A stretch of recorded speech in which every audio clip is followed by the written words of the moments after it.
Hi everyone.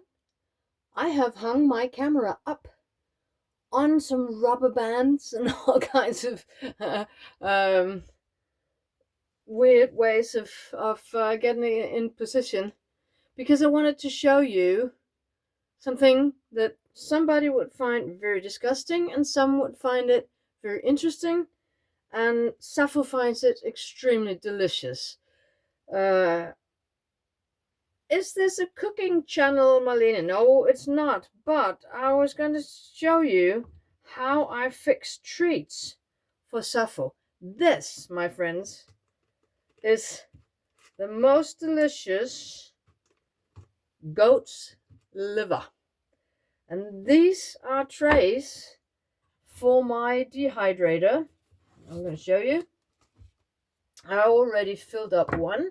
There is parchment or baking paper in the bottom of them, and I put the liver slices on these trays.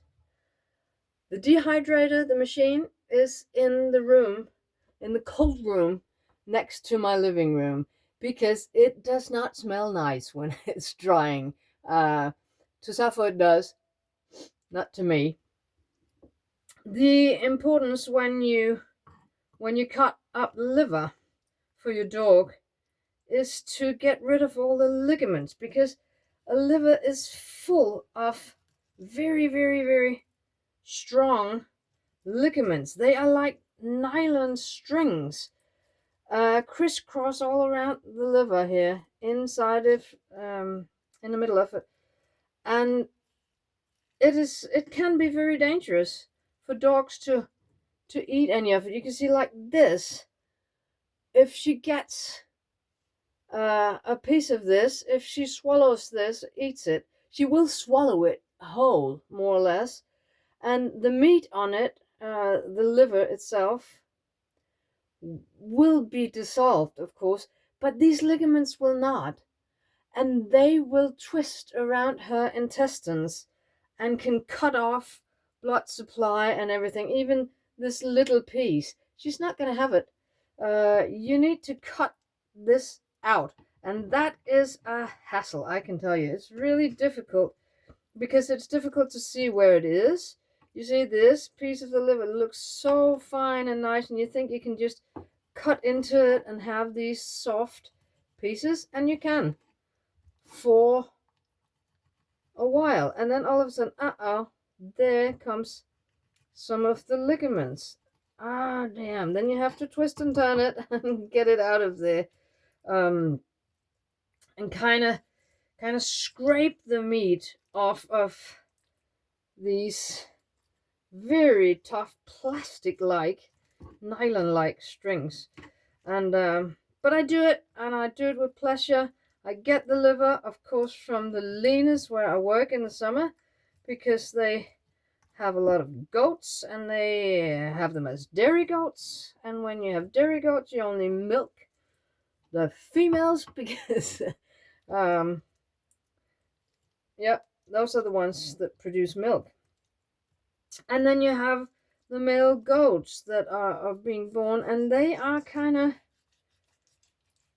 not for any use. So you butcher them, and you do that in a lot with a lot of farm animals. You don't really need the males, or not that many of them anyway. So they become sausages, and people want to buy the goat meat. Um, it's a bit expensive because in Denmark we don't really have the infrastructure at the abattoirs to butcher goats, so it costs a lot to butcher a goat. You pay a lot of fees and taxes and stuff to get to have your goats slaughtered.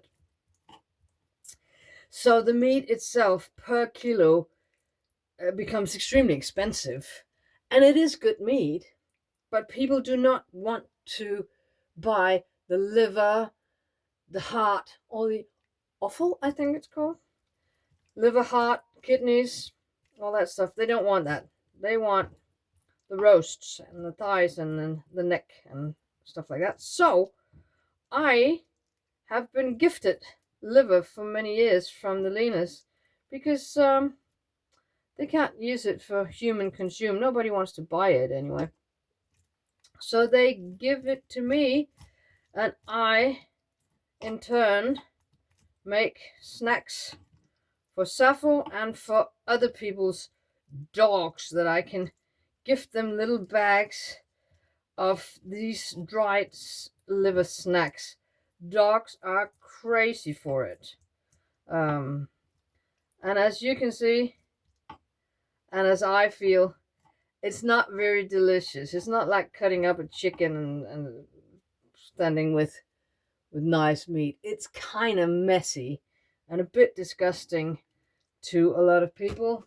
Smell is a bit disgusting, and especially when it dries, it's a bit disgusting. But as soon as it's dry, and I dry it to bone dry, little crispy pieces, it doesn't smell.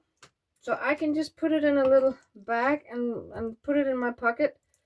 I even had some loose in my pocket, in my jacket pocket, and they didn't start smelling. You should not have it in a jacket pocket where it risks to get wet if you're out in the rain. That's a bad idea, I know from experience. That will be sticky and disgusting and smelly in your pocket. So put it in a plastic bag and bring it on your trips with your dog, and she will be forever grateful. And of course, she is staying very close by, and although she cannot have the offcuts, I guess we can treat her to a little bit of raw liver. How would you like that? You coming here? Come. Yeah? You want a little piece of raw liver? You see people up there? Come here, have it. Ooh, that was nice. Oh, that was it. That was it. I'm sorry. She already had a couple of pieces, and the bloody water from the bag. This has been in the freezer, of course, and when you thaw it, you know that there's this bloody water in the plastic bag, and I put that over her kibbles that she hadn't been very interested in eating. But I can tell you, when I wet it down with that blood water from this liver, she gobbled it down, all of her kibbles. So, but you can see it's really a messy job with these ligaments and stuff in it. It's really hard to cut that properly. So I can try and scrape it off a little bit. This, by the way, is a butcher's knife. It is meant for cutting meat, and it's very good at it, very sharp and very good. But this is just so difficult to cut. But as long as you get it in small enough pieces and you don't get those strings of ligaments in with it, it's worth the effort, because she loves it so much. And you know, I'll take the disgustedness of it. Disgusted? I don't know. I will live with the fact that it's pretty disgusting to cut. It smells disgusting when you dry it, but as soon as it's dry and it's all done, it is just fine, delicious. And you know where it came from. These are organic goats. They only get organic feed, and they live a very wonderful life at the Lenas at Lugelund goat dairy farm. You can check in my videos from this summer when I worked there. And yeah, happy life for happy goats and healthy liver. And I am so pleased to be able to feed my dog this as treats. She's not gonna live on it or have a lot of it at one time, because then it smells from a different direction. Say no more. But use it as treats. And the humidifier here, no, it's not a humidifier, a dehydrator it's called, is one of my favorite machines. I love it. I hydrate a lot of things, dehydrate a lot of things in it. Can use it for the liver. I use it for apples. I use it for berries, for mushrooms, all kinds of stuff to dry out and to store and to have. Get one of those if you're homesteading or wanting to make treats for your dog. So that was it for for today. That was just a little test to hang up the camera so that I could show you. Hope you enjoyed it, and I will see you on the next one. Bye bye, everyone.